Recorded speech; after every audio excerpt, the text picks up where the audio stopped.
ঘটনার পর ঘটনা ঘটছে সিরিয়ায়। বাশার আল আসাদকে হটিয়ে ক্ষমতা নেয়ার পর কিছু চমক জাগানিয়া সিদ্ধান্ত নিয়েছেন দেশটির বর্তমান প্রেসিডেন্ট আহমেদ আল শারা। তিনি আসলে স্বৈরাচারের পুরনো দাগ মুছে ফেলে নতুন করে শুরু করতে চাইছেন। তার দাবি, আসাদের সব কিছুই কলুষিত, ওই সিস্টেম বহাল রেখে নতুন কিছু হবে না। এবার আল শারা একটি অস্থায়ী সংবিধানে স্বাক্ষর করেছেন। অন্তর্বর্তী সরকারের 5 বছর পর্যন্ত এটি কার্যকর থাকবে। আসাদের সরকারকে উৎখাত করার 3 মাস পর সাংবিধানিক ঘোষণাপত্রে স্বাক্ষর করলেন তিনি। শারার দাবি, সিরিয়ার জন্য একটি নতুন ইতিহাসের সূচনা করবে এই সংবিধান। তিনি নিপীড়নের পরিবর্তে ন্যায় বিচার প্রতিষ্ঠা করতে চান। তবে আগের সংবিধান পুরোপুরি বাতিল করেছেন শারার সরকার।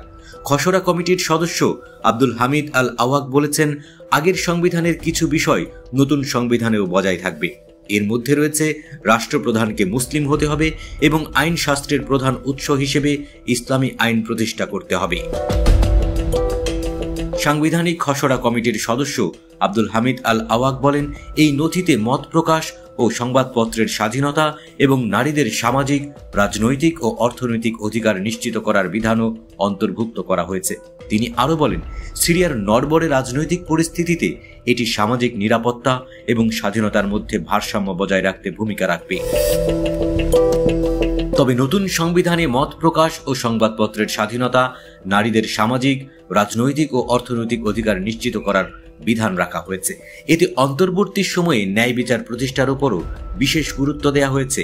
সংবিধানের লক্ষ্য পূর্ববর্তী বাশার আল আসাদ সরকারের সময় সংঘটিত অপরাধের বিচার নিশ্চিত করা। সিরিয়ার নতুন অস্থায়ী সংবিধান দেশটিতে দীর্ঘদিনের সংঘাতের পর একটি নতুন শাসন ব্যবস্থা প্রতিষ্ঠার চেষ্টা করছে।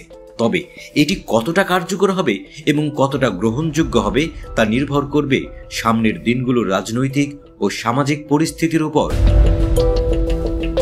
এর আগে ক্ষমতা নিয়েই সিরিয়ার সাবেক স্বৈরশাসক বাশারের সংবিধান বাতিল করেছিলেন শারা। তারপর আসাদের দলকেও বাতিল করে দেয়া হয়। সেই সাথে ঘোষণা করা হয় আসাদপন্থী সেনাদের আত্মসমর্পণ করতে হবে। সিরিয়ার বর্তমান প্রেসিডেন্ট বলেছেন, আসাদের বাহিনীর আত্মসমর্পণ ছাড়া কোনো উপায় নেই। এরই মধ্যে আবার সিরিয়ায় নতুন করে সংঘাত শুরু হয়েছে। আসাদপন্থীরা বর্তমান সরকারের নিরাপত্তা কর্মীদের উপর হামলা চালানোর ঘটনা কেন্দ্র করে এই পাল্টাপাল্টি সংঘাতের শুরু হয়েছে। এরপর শারার নিরাপত্তা বাহিনী ও বিদ্রোহীরা আসাদের অনুসারী ও তার জনগোষ্ঠীর লোকেদের উপর হামলা শুরু করে। এতে হাজারেরও বেশি মানুষ নিহত হয়েছে। এখনো কোনো কোনো অঞ্চলে চলছে এই সংঘাত।